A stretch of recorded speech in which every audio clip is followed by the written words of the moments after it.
Hey buddy! Welcome back to the channel. So it's been a while and I'm sorry about that. I didn't really plan on go complete AWOL on you guys, but I think about at the start of November last year I just started to grow really sick and tired of this game. And the thing is, I've been playing this game, World of Warships, since closed beta testing.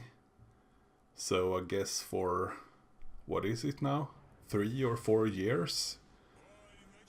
And I have been playing it on almost a daily basis during all that time. Which is insane if you start to think about it. And not even close to the amount I've been playing every other game that I played in my life. So it wasn't really a shocker that I someday should just grow sick of this game. And I think it was a bit too much cancerous. The community around this game and the player base. And also, of course, just playing the same game over and over again, week in, week out. So, as I said, I just grew sick of the game and couldn't touch it pretty much. I just felt sick pretty much just as soon as I saw a World of Warships video pop up in my YouTube flow. So, and also at the same time I had quite intense period at my work where the workload was just insane as well, which meant that I just got exhausted every day and couldn't really do much when I came home.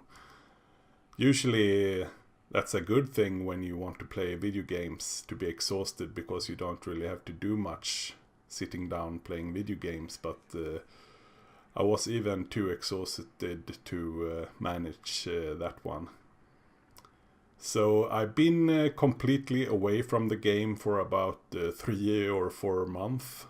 So it's just like the last couple, I think the last 2 weeks, that I actually have started to play some games again. And boy, this game has changed. I mean, the CV rework, and apparently they just neutered one of my absolute favorite destroyers, the tier 10 Pan-Asian Yu-Yang. Which is pretty much just a bleak shell of its former self. Which is kind of sad, because I really enjoyed playing that ship. But now I need to start figuring out new ships that I like to play instead. And also the CV rework feels kind of strange to me.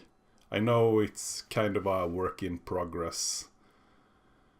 But, and I also never played a CV during all this time, so I shouldn't really talk about CV play in that sense, because I don't really know what the hell I'm talking about, but I do enjoy playing my tier 10 US light cruiser, the Warships, and I just think it's quite odd that I can run a fully spec'd, AA spec'd Warships, and I could set the priority to one side, the right side, so to speak, towards the enemy CV planes when they attack me.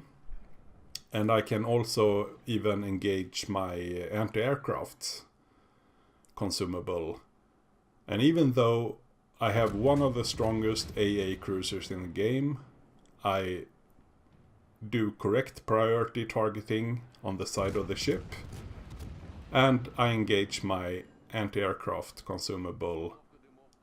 The CVs can actually still strike me, which I find quite odd, because you couldn't really do that in a heavily spec'd anti-aircraft cruiser back before they started this rework. Because if you try to attack a fully spec'd Minotaur or Des Moines, I mean, you just led your planes to the slaughter pretty much. But it seems like they still can survive an attack towards a anti-aircraft cruiser, and that feels kind of strange to me. But well, as I said, I think much stats are still work in progress. I think they're gonna tweak that a whole lot more before they reach their final product, so to speak. But enough about the game changes. So if you guys happen to catch my latest video that I uploaded earlier this week, where I had a game in the same ship as I'm sailing today, the Tier 8 premium Russian anti-aircraft cruiser, the Mikhail Kutuzov. And I mean, that was a crazy game. I mean, sure, you're always pretty much signing up to carry the game for the team when you get into a game in the Kutuzov, because that is pretty much what this ship does.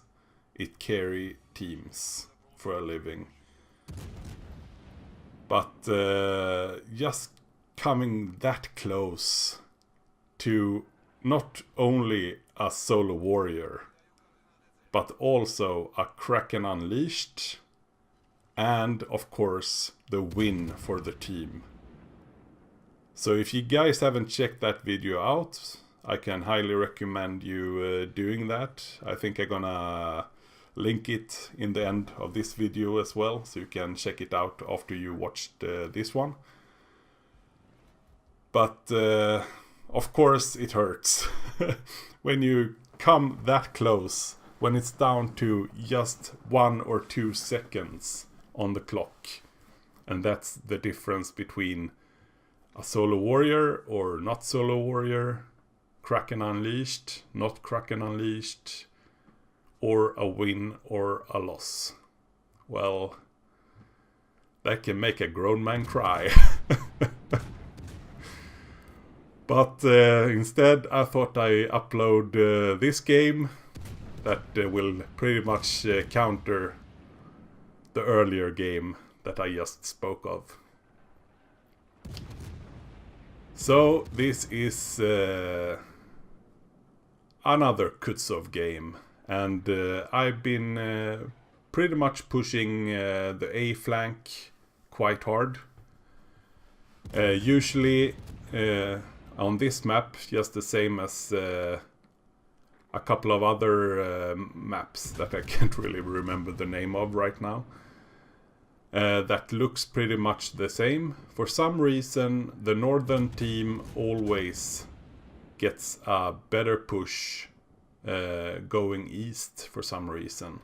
Like the majority of the team I'm on did this round. And usually the team that spawns to the south should push for A and B cap.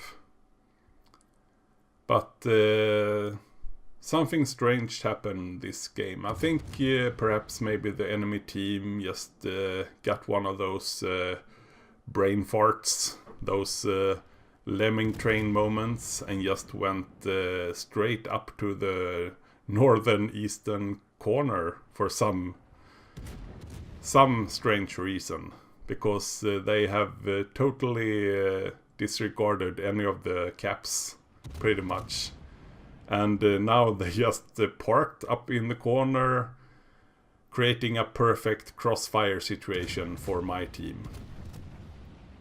So this looks right now like a easy win. I mean, wins like this you should be able to perform in your sleep. And of course, as I said, the earlier game that I spoke of was also a tier 8 game, so a whole lot of tier 9s in that match, just the same as this one. So I'm middle tier, but in the Mikhail Kutuzov you don't really care what tier it is. Usually, of course, being a tier 8 ship, you usually see tier 10 matchmaking. But in the Kutuzov, that is actually usually a good thing, which is not really the case if you talk about any of the other tier 8 ships or cruisers, especially for that matter. But in the Kutuzov, it means that you have a whole lot of tier 9 and tier 10 battleships that you can just farm damage on. I mean, this game will not in any way be any crazy damage game. It will be a really good game, I can tell you that. But if you look at my earlier game, where I came so close to the Solo Warrior and the Kraken, I had over 200k damage, and that's not even my top game in the Kutuzov. And that's usually 200k damage taken from tier 9 and tier 10 battleships, destroyers and cruisers. And that means that the reward in credits and experience will be massive. If you compare to seal clubbing tier 7s or tier 6s. So tier 10 matchmaking is pretty much Kutuzov's go-to place. It's his happy place, pretty much. So eventually the enemy team has started to actually try and push for the C cap. Pretty late in the game. It's 8 minutes still on the clock. So it's quite a late push. We are pretty even in ships. We're down to 5 ships, and the enemy team will soon be down to 5, as well. And we of course have a huge ticket advantage. And you can say that if you're interested in trying to get a Solo Warrior, it's games like this. It happens. When it's pretty even between the ships, between the different teams. But one team has a huge ticket advantage or point advantage. That is usually when Solo Warrior happens.